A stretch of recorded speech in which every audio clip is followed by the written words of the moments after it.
Kullum sai karfe 10:30 Zainu take fakar idanun iyayenta ta shige banɗaki, ta zaro waya su yi ta hira da saurayinta Rabe. Da farko dai sam iyayenta ba su san da wayar a hannunta ba, sannan kuma sun hana ta yin zancen dare sai da yamma. Ita kanta ‘yar tasu Zainu ta yadda da hakan. Sai dai abin da ba su sani ba, Rabe ya mallaka wa Zainu rantsatsiyar waya, sannan kullum sai sun kwashe rabin dare suna zance mafi muni. Ita tana banɗaki, shi yana can shagonsa, zancen da idan ka tona cikinsa babu abin da baya faruwa na zina, kawai haɗuwa ne da ba a yi, amma komai yana wakana, suna ganin komai kuma suna jin komai. Yau da gobe wata rana Zainu tana zaune akan masai cikin banɗaki tana hira a waya. Gaba ɗaya ta sille kayan jikinta, sai ta lura da wani motsi da ke gefenta. Ta yi sauri ta tattara hankalinta wurin, gabanta ya faɗi, hankalinta ya tashi da ta lura da mutum ne zaune a kusa da ita.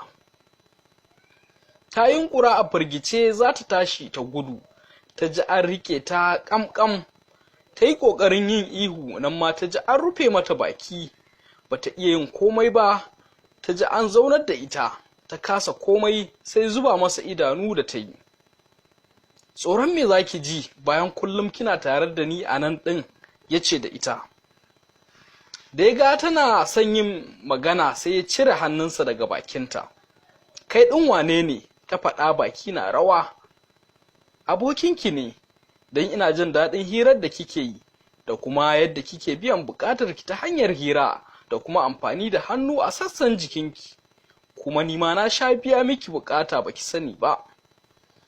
Ta zazzaro idanu, ka ga malam, ban fahimce ka ba, kai ɓarawo ne ko kwarto?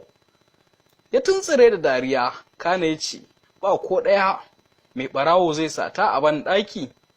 Kwarto kuwa zuwa yake gidan mutane, amma ke gidana kika zo. Irin zuwan da muke so. Ina ne gidan naka, kuma wane irin zuwa kuke so?